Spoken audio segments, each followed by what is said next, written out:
جیسے رب تعالیٰ فرماتا ہے اے ایمان والو زیادہ گمان کرنے سے بچو، اے ایمان والو زیادہ گمان کرنے سے بچو۔ گمان کرنا کچھ بھی سوچنا کسی کے بھی متعلق، اس کی لیمٹس ہیں، اور خاص طور پر مومنین کے لیے کس طرح سے سوچے۔ ایسا نہیں ہے کہ تم اپنی عقل کے پردوں کو یا اپنے دماغ کے گھوڑے کو دوڑاتے رہو، جو چاہے من میں آئے جس کے بارے میں سب سوچتے رہو۔ قرآن نے تو اس پر پابندی لگائی، اے ایمان والو زیادہ گمان کرنے سے بچو، ولا تجسسوا، اور کسی کی ٹوہ میں مت لگے رہو۔ تجسس کس کو کہتے ہیں؟ جاسوسی کرنا، کون کہاں جا رہا ہے، کہاں سے آ رہا ہے، اس کے گھر میں کتنے لوگ ہیں، کس وقت ان کے گھر میں کیا کیا ہوتا ہے، تمہیں اس کے بارے میں اللہ نے حکم نہیں دیا، لیکن بھائیوں کی ٹوہ میں لگے رہنا بہت بڑا گناہ ہے، گناہ کبیرہ میں ہے۔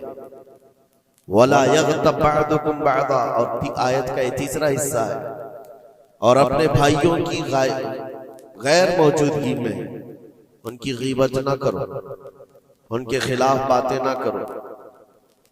اور رب تعالیٰ فرماتا ہے کیا تم میں سے کوئی یہ پسند کرتا ہے کہ اپنے مرے ہوئے بھائی کا گوشت کھائے؟ جو غیبت کرتا ہے گویا کہ وہ اپنے مرے ہوئے بھائی کا کچا گوشت کھاتا ہے۔ اور غیبت کے متعلق بہت سارے لوگوں کو ایسا لگتا ہے ارے میں تو پیٹھ پیچھے کیا سامنے منہ پہ بھی یہی بول سکتا ہوں۔ یہ باتیں جو کہتے ہیں، غیبت کا مطلب یہ نہیں ہے کہ صرف پیٹھ کے پیچھے بولنا، منہ کے سامنے بھی ایسی چیز بولنا جو اس کو بری لگے، وہ غیبت ہے، وہ بھی حرام ہے۔ یہ تین چیزیں اس آیت کے اندر ہیں، ایک بدگمانی کرنا، دوسرے جاسوسی کرنا، اور تیسرے غیبت کرنا۔ اس کے اوپر اگر میں گفتگو کروں بہت طویل ہو جائے گا، لیکن یہ پورے معاشرے کے لیے زہر ہلال ہے، زہر قاتل ہے۔ یہاں سے سوسائٹیاں ٹوٹ جاتی ہیں، رشتے ختم ہونے لگتے ہیں۔ بدگمانی کرنا، شک کرنا، یہ ایک اسی کی قسم ہے۔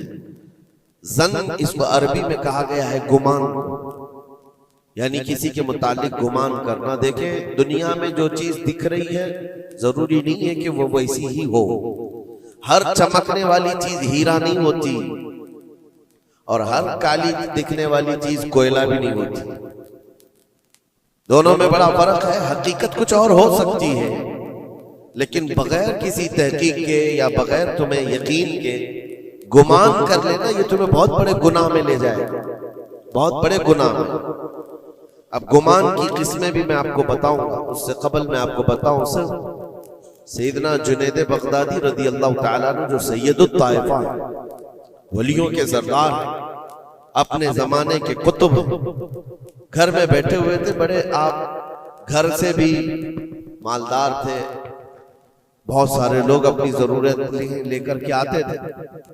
دوپہر کا وقت تھا، ایک مانگنے والا آپ کے دروازے پر آیا، آپ کو جو دینا تھا وہ دے دیتے، لیکن آپ نے اس کو خیرات دینے کے وقت دل میں یہ سوچا کہ ہٹا کٹا آدمی ہے، کما کر کھا سکتا ہے، اس کو یہ بری لت کہاں سے پڑ گئی، یہ کیسا آدمی ہے۔ بہرحال اس کو جو خیرات دینی تھی دے دیا، وہ بندہ چلا گیا، خیرات لے کر چلا گیا۔ اب واپس آپ اپنے گھر آئے، اور جیسے ہی آپ آئے نیند لگ گئی، آپ سو گئے۔ آپ کے سونے کے بعد آپ نے خواب دیکھا کہ میدان محشر قائم ہو چکا ہے، حساب کتاب ہو رہا ہے، لوگوں میں نفسا نفسی کا حال ہے، فرشتے کچھ کو پکڑ کر لے جا رہے ہیں، کچھ کا حساب کر رہے ہیں۔ اور جب حضرت جنید بغدادی کا نمبر آیا تو دو فرشتے بہت بڑی تھال لے کر کے آئے، جس میں کچا گوشت تھا اور خون ٹپک رہا تھا۔ جنید بغدادی سے کہا گیا کہ یہ لو، اس کو کھاؤ۔ تو حضرت جنید بغدادی نے کہا کہ کیا مجھے نہیں جانتے؟ میں جنید ہوں، میں نے ایسا کون سا گناہ کیا کہ مجھے اس کی سزا یہ دی جا رہی ہے؟ فرشتوں نے کہا اے جنید، کیا اپنے مومن بھائی کے بارے میں آج دن میں آپ نے برا گمان نہیں کیا؟ جو آپ کے دروازے پر آیا اس کے متعلق آپ نے بدگمانی نہیں کی؟ تو حضرت جنید بغدادی رضی اللہ تعالیٰ عنہ بچھک کر کے اٹھ گئے، خوف کے مارے نیند کھل گئی۔ اور اس کے بعد بے قراری اتنی آئی کہ ہاں میں نے تو گمان اس کے متعلق غلط کیا تھا، تھوڑا سا ایسا بھی نہیں ہے کہ وہ چور ہے، ڈکیت ہے، ڈاکو ہے، یہ بھی نہیں، صرف اتنا سوچا تھا کہ ہٹا کٹا آدمی ہے، مانگتا کیوں ہے۔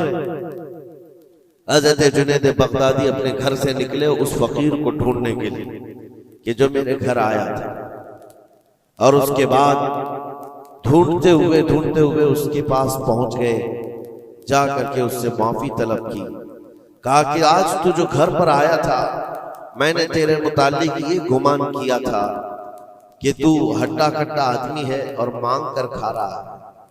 تو اس کے بعد اس شخص نے جو جواب دیا وہ حیرت میں تھا۔ میرے عزیزوں، نہ وہ فقیر تھا، نہ ہی وہ کوئی کمزور اور مجبور تھا، بلکہ اللہ کے ایک ولی تھے جو ان کے امتحان کے لیے آئے ہوئے تھے۔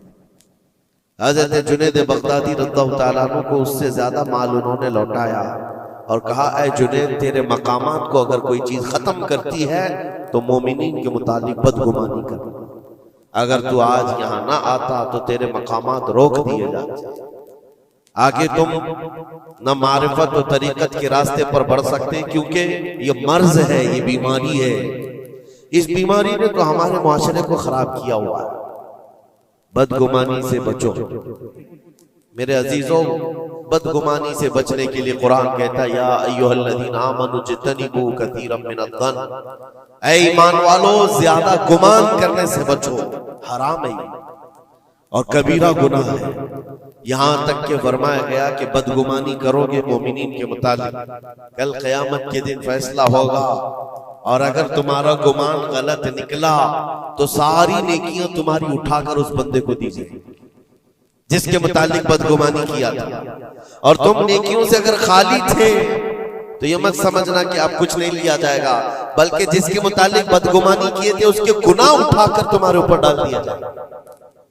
اس کے حقوق کی پامالی ہے، یہ حقوق العباد ہے، اس لیے یہ گناہ ایسا ہے بلکہ ایک مرض ہے جو لوگوں کے اعتماد کو ختم کرتا ہے، رشتے بگڑ جاتے ہیں۔